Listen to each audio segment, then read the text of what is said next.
Let me begin by echoing what everyone has said. First of all, it's been very instructive, and I would also say inspiring 2.5 days so far. I was vaguely aware, I will admit only that, of the Economic Research Forum, but I've been fascinated, educated, and very inspired by the pace and determination and sophistication of the work that's been presented here, and just the fact that a network like this exists, centered in the Arab world, I think is very, very significant for the future of governance and democracy in the region, and follows actually on the logic of the substantive presentations that we've just heard. I do want to thank Ahmed Galal and his staff for the invitation. It really is an honor to be here. And I will just reiterate, it's especially meaningful to be here and to stand in solidarity with Tunisians, given what's happened earlier this week. I do think, and I will return to this point at the end, and I hope it is an obvious point, I have been trying for many months now, actually for a couple of years now, to make it to American policymakers and to some extent to European ones with limited success. I'm going to make another stab at it in a column next week. But if there's a future in the near term for democracy in the Arab world, it has to involve the success and consolidation of democracy in Tunisia. Anyone who fails to understand this is, I think, missing the most obvious point that can be made at this point in historical time. I also want to say about my presentation, which is mainly about global democratic trends and my belief empirically. I don't celebrate it, and I don't think it's a permanent condition, but I do believe we have been in a mild political recession of democracy for about 8 or 9 years now. And if you want to understand the reason why, and if you need to leave in the next few minutes, you can just take this away. You know, Bill Clinton said during the 1992 campaign, and it helped get him elected president, it's the economy, stupid. And of course, you know, I'm sure that's a message that resonates in this room. But trying to understand why there's been a democratic recession and what is necessary to steer it in a different direction and to consolidate and sustain, in many cases, very fragile new democracies. I'd say, in a phrase, it's governance, stupid. Not to suggest that any of you are stupid, but I think there is superficial understanding sometimes out there in less specialized circles. And I said, Mustafa, after your excellent presentation the other day, you would find resonance with what I had to say here and what you had to say. I think it was yesterday. And that's the essence of it. I think that there is nothing more important for new democracies than improving the quality of their state, the quality of their institutions.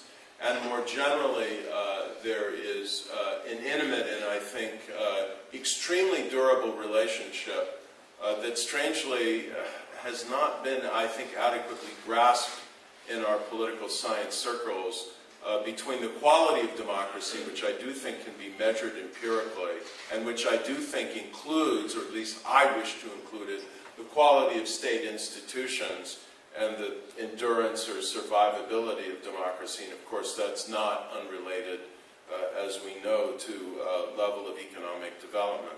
So with that as a starting point, let me say that I will, in this presentation, present 2 levels of democracy. I think this is conceptually useful, although it's empirically messy. One is the minimal level, which has governed the work of Adam Przeworski and his colleagues, of electoral democracy. Adam, I think you know I have a slightly different perspective than you do on this, but I think you'll see substantial overlap. We both have fairly minimal conceptions of electoral democracy. Where we depart is, I think you can have a very extended period of time where ruling parties don't lose elections and still have a democracy if there were truly free and fair elections. But we can debate that at the break.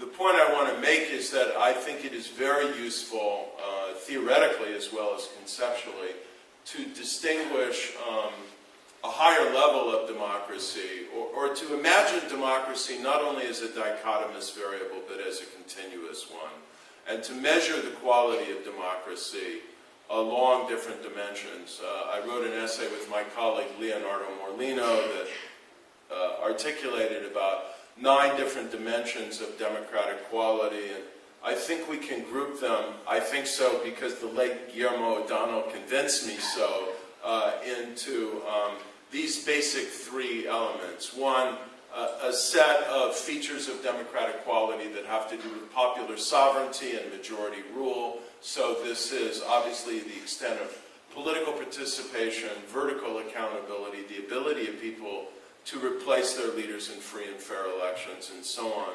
The second is the liberal dimension of minority rights, of all the different political and civil freedoms, of association, conscience, and so on, organization. And that if we want a high-quality democracy, we have to have, as I guess we'll get into later this afternoon, some degree of equality. And I'm thinking here now for democracy of political equality, of the minimum ability of different citizens to have tools of influence and voice and accountability, but there has to be some floor of economic equality in order to get some appreciable degree of political equality. And then I add to this a civic culture of tolerance and civic participation.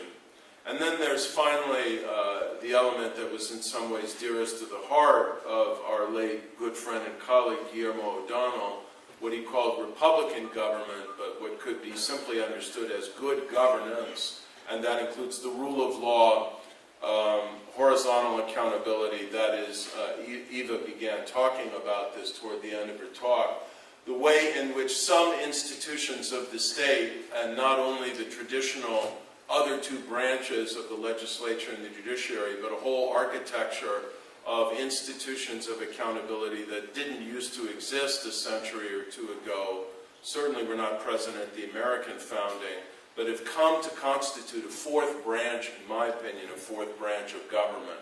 The Ombudsman, the Audit Commission, central banks, I think, are very important here. Counter-corruption commissions, I think, are crucially important here. And then more generally, since state effectiveness, as measured, for example, by the World Bank, encompasses a lot of these, but it involves other dimensions of the quality of the state bureaucracy and of regulation and government functioning as well. So with that, we can track the trends in terms of 2 levels of democracy during the 3rd wave of democratization. One is signified by the red trend line on top, just all the democracies in the world that meet the minimal conditions of electoral democracy, and then the lower blue line below it represents the slower and more incremental growth of democracy, that subset of electoral democracies that can also be said to be liberal democracies. Now I have to confess here, actually without apology, that the way I recognize liberal democracies is to use the Freedom House annual data of political rights and civil liberties. I do think it's somewhat out of date to say that this is merely a reflection of countries that, are allied to or favorable to the United States. I can show actually that there was a bias in that direction in the first 10 or 15 years of the Freedom House survey, and it kind of disappeared after the Cold War. But in any case, for those of you who know, the Freedom House scales vary from 1, which is most free, to 7, which is most repressive. And the reason why I use Freedom House generally in my work is because the polity scales do not measure liberty at all, not freedom of the press, not freedom of association. It's strictly a measure of political structure and functioning, And that, I think, is very important and indicative, and it can be a very useful scale in that regard.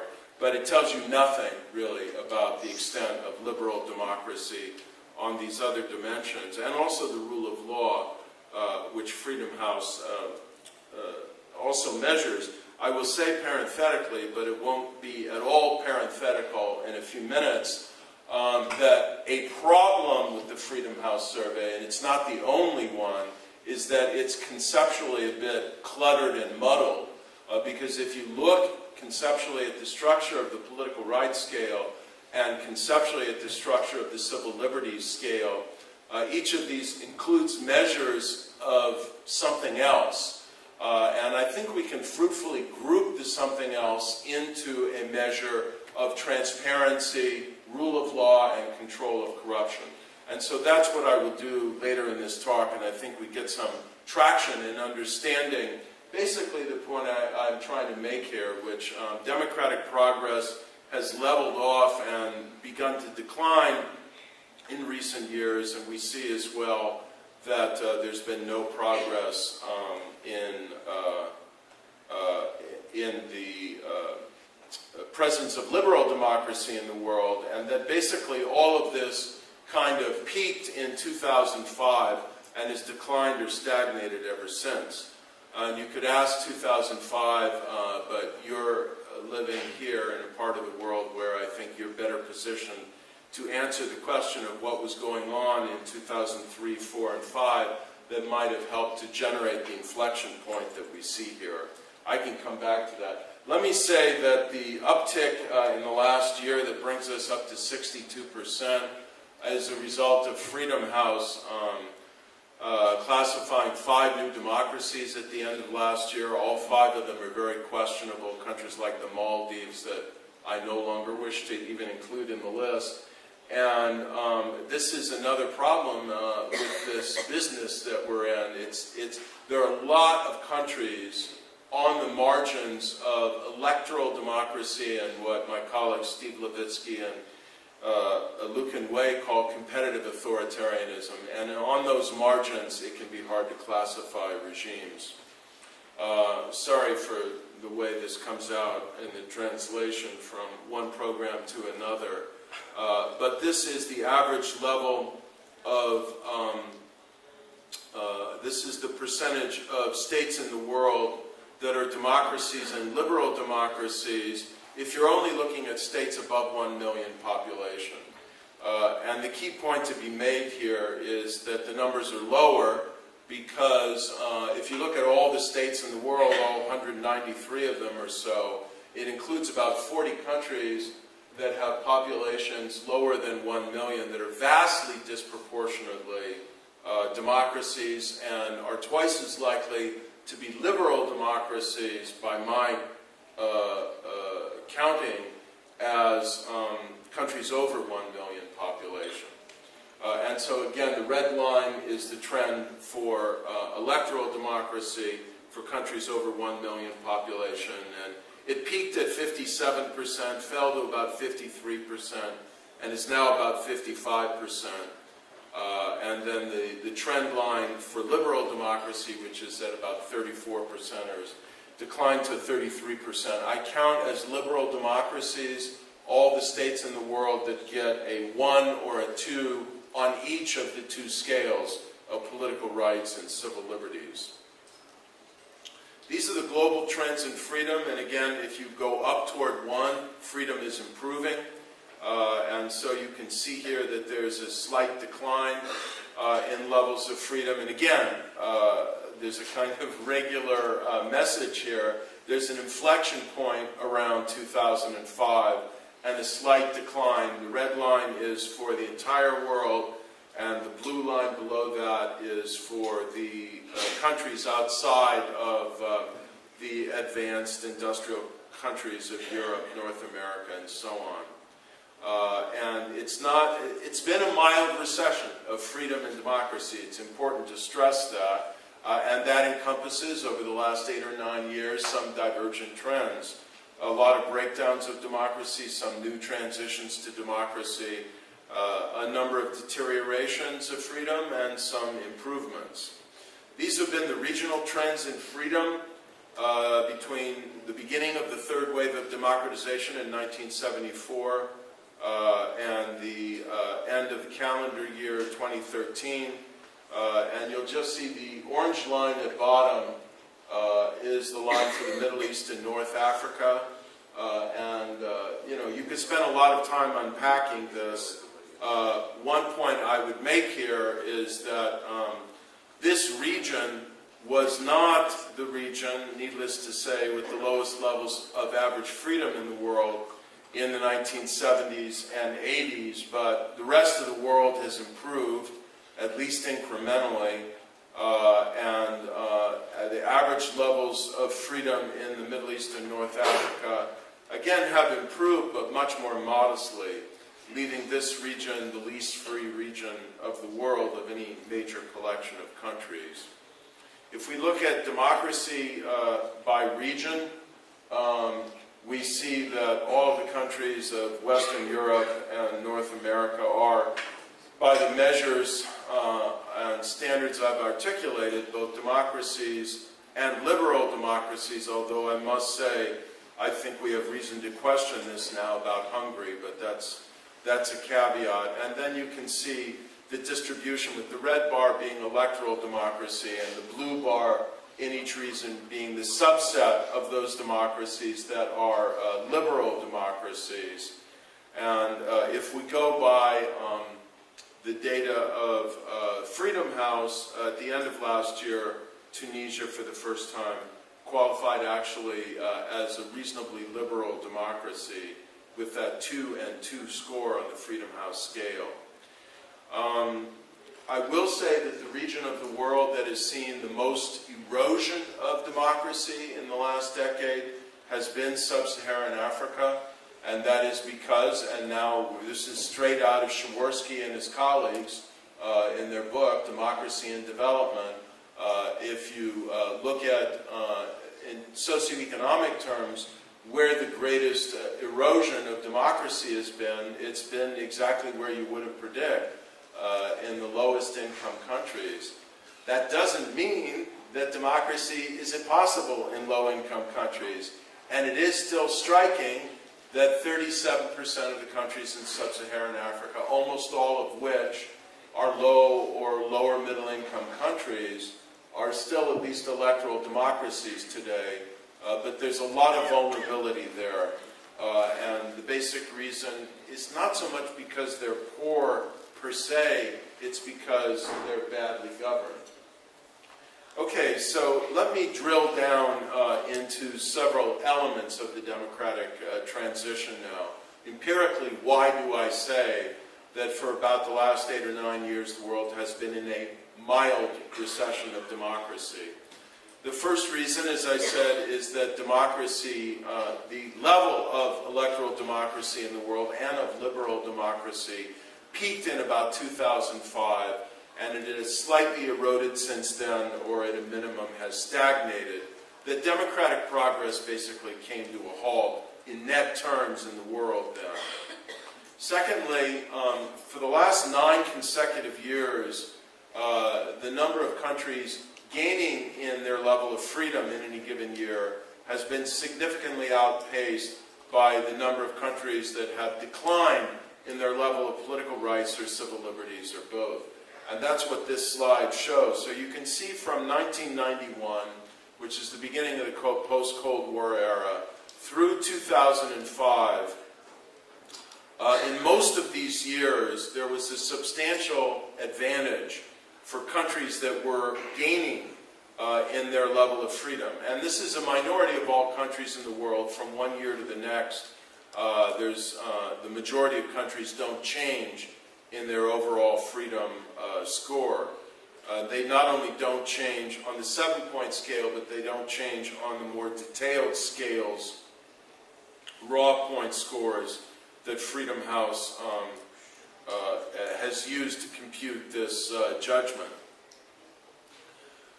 During the period 1991 to 2005, there were some years when 2.5 or even 3 times as many countries gained in freedom as declined in freedom. And there was only one year when there was a net balance clearly toward the loss of freedom. Since 2006, in every year, in every single year, many more countries have declined in freedom than have gained, and usually it's been by a ratio of 2 to 1 or greater. Then there's been a rising pace of democratic breakdowns, of losses of democracy, and these have come in large and strategically important countries. The rate of democratic breakdown, this is, I think, the really most alarming thing I have to say, has been accelerating. And since 2000, it's been nearly twice the pace of the preceding 12 years or so. And since 2000, we've had about 25 democratic breakdowns. Another way of looking at it is just to take the last 40 years of the third wave of democracy and to separate into decades and see what's happened. In the first decade, 1974 to 83, the failure rate was about 15%. And then it fell to a pretty low level of 7% of all the existing democracies in the period 1984 to 93. And then in the next decade, it increased to 10%, and then in the most recent decade to 14%. So rising pace of democratic failures. If you look at the whole 40-year period and ask what percentage of the democracies of the world have failed during this period, not of countries, I'm looking at regimes. So in some cases, you've got countries that are seeing democratic failures 2 or 3 times during this period. 30% of all the existing democracies in the world have failed in this period. And if you throw out the advanced industrial democracies, which of course have been quite stable, the failure rate in the rest of the democracies has been 37%. That's a pretty high failure rate, and it's a way of underscoring that there's nothing inevitable about the future of democracy in Tunisia. It exists in obviously a bad neighborhood in terms of the favorability for democracy and in a historical era when the rate of democratic breakdown is rising. Now we come to, I think, a slide you may like, at least analytically, and I think a clue as to what's going on here. So I said I found it useful, I think it's even now increasingly necessary, to decompose the 2 Freedom House scales into 3, which makes for more conceptual coherence and I think is more revealing of what's going on in the world. So with the provision since 2005 of the more detailed raw point scores for these Freedom House scales, we can now pull out from political rights and from civil liberties the measures that pertain to rule of law, neutrality of the judiciary, control of corruption, and government transparency, and create a 3rd scale of transparency in the rule of law.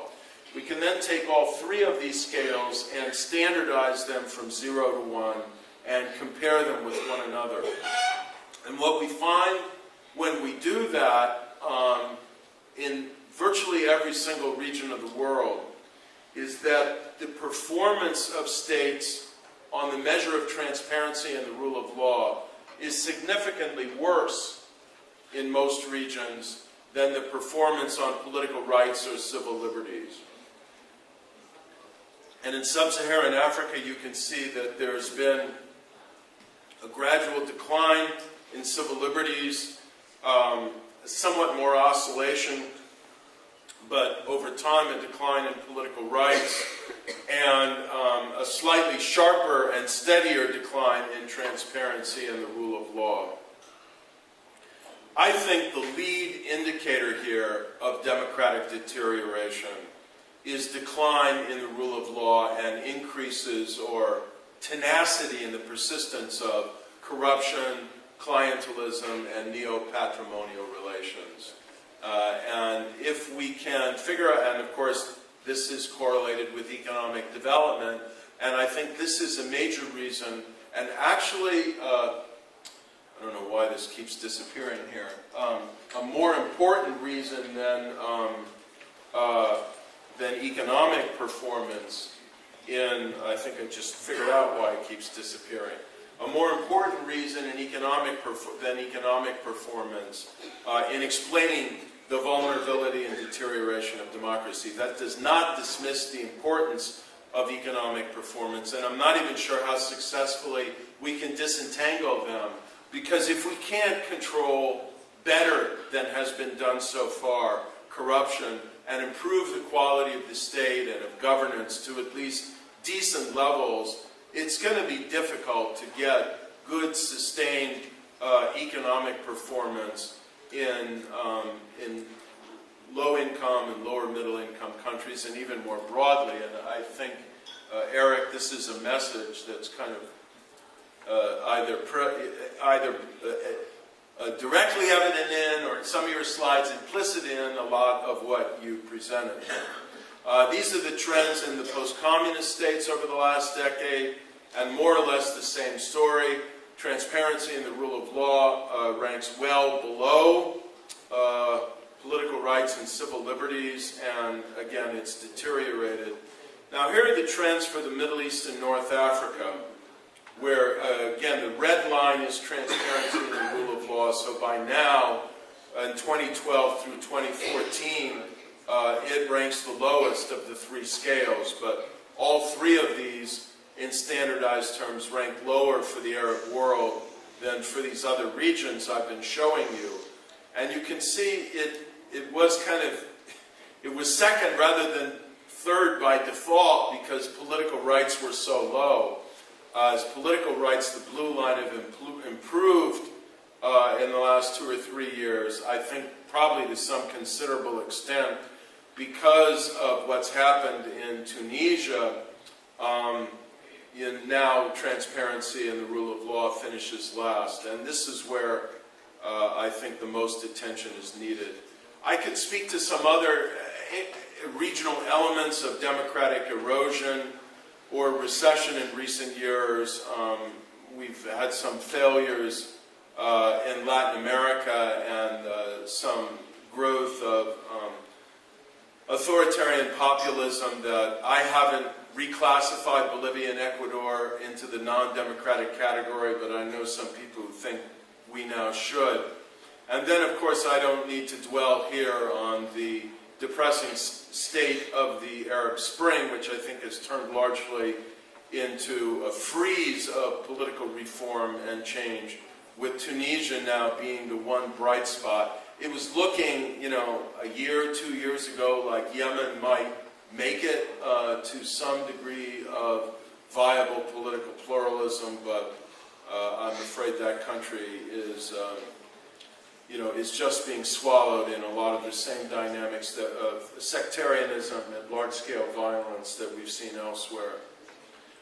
It is interesting to note, if you compare the Freedom House scores for the 16 Arab states of the Middle East and North Africa in 2010, at the end of 2010, just at the dawn of the Arab Spring, and then at the end of 2014, beginning of 2015,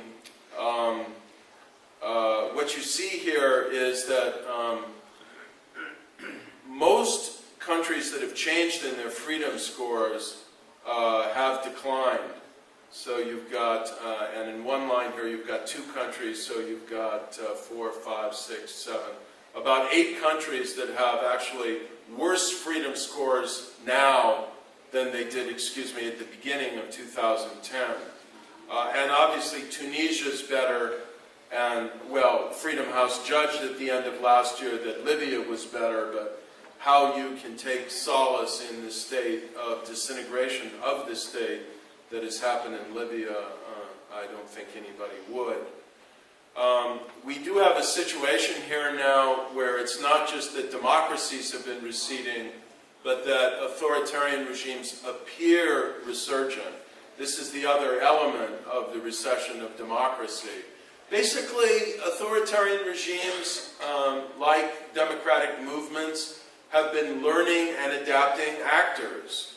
Unfortunately, they have not adapted, for the most part, toward more freedom and better governance, but they have figured out how to frustrate the so-called color revolutions and preempt popular movements for democracy, corner the use of social media and the internet for their own purposes of monitoring and repression and censorship.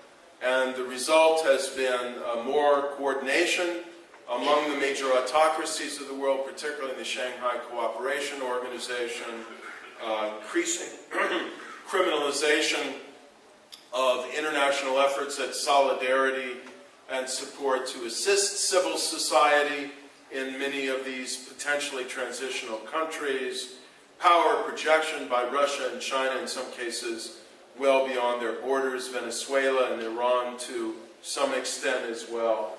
And an important element of this has been that the advanced industrial democracies of Europe, and not least the United States, have been performing very poorly, which has led to a growing narrative, particularly at the elite level, of questioning about the future of democracy. I would like to make a final empirical observation before I conclude, which I would welcome debate on. I don't imagine everyone here will agree with it, but I don't think Turkey is a democracy any longer. I can't say with complete confidence analytically, because I think it's important to note that the deterioration of democracy happens in two ways. It happens overtly by military coup or executive coup at a moment in time when someone seizes power and changes the constitutional rules of the game. And it happens by slow, incremental suffocation, the classic frog boiling in the water until one day the temperature is so high that the frog is no longer moving in the water. And I think by last year, Turkey crossed that threshold. I'll just let you read these famous words of President Erdogan after the local elections about a year ago. Democracy is not just about multi-party competition. It's about having sufficient freedom, pluralism, tolerance for opposition, neutrality in the rules of the game, so that it is possible for the opposition to win. And I think what exists now in Turkey is hegemony of the ruling party and not genuine electoral democracy. And this is the path by which many democracies have expired throughout the world. So why has democracy been in danger and in recession in recent years? I will close with these 5 factors, the first 2 obviously so intimately interrelated that it's hard to disentangle them. But on the one hand, you have weak rule of law, persistence or growth of corruption, and with that, abuse of individual rights, sometimes rising levels of violence and criminality, very dramatically in Venezuela now, though that has happened long after the expiration of democracy. Executive abuse of power, about half or more of the failures of democracy in this century have been as a result of executive degradation, in fact more than half, not by military coup. And the real issue here, to return to structure and the debate on the, I think, first day, I think is not about parliamentary versus presidential government. I would refer you to a very good article that we published by the UC Berkeley political scientist Steve Fish in the Journal of Democracy a few years ago, and to this legislative powers index he developed, where he argues actually and shows empirically that there's a strong relationship between the persistence of democracy and the autonomous power of the legislature, whether we look at that and measure that in parliamentary systems or presidential systems. Then we have the problem, quite familiar to this region, but by no means unique to it, of severe polarization around ethnic, religious, class or identity lines, weak institutions, and yes, bad economic performance. I want to make 2 points in closing. One, I do strongly agree with what Adam said on the first day, that if you look at and even empirically study the relationship between economic performance and democratic failure, it's hard to identify bad economic performance as a leading indicator or predominant predictor of democratic failure. And it is striking, in fact, how often democracies have failed in recent years with pretty good rates of economic growth. This doesn't mean we should be apathetic about the need for economic reform and the need to create really organic foundations for sustainable economic growth. It has to be an overriding priority in Tunisia and other emergent democracies, and hopefully throughout the Arab world, to position them to sustain democracy when the moment comes. Secondly, I do not see evidence that popular defection from democratic values or commitments has been a significant factor in the demise of democracy. Of course, we saw what happened in the streets of Cairo in 2013, but I think that was a special instance. More generally, if you look at the public opinion survey data, I don't see evidence of this. And in the region where you would most expect it, which is the region with the least level of education and the least level of per capita income, which is sub-Saharan Africa, the stunning and indeed shocking thing that emerges through now 6 or 7 rounds of the Afrobarometer has been the absolute tenacity of public support for democracy, and in very sophisticated ways, so that if you remove the D word, democracy, and ask African peoples what they think about legislative checks on the executive branch, whether the executive should be able to tell the judiciary what to do, whether elections need to be competitive and independently administered, over and over you see even very poor and very illiterate people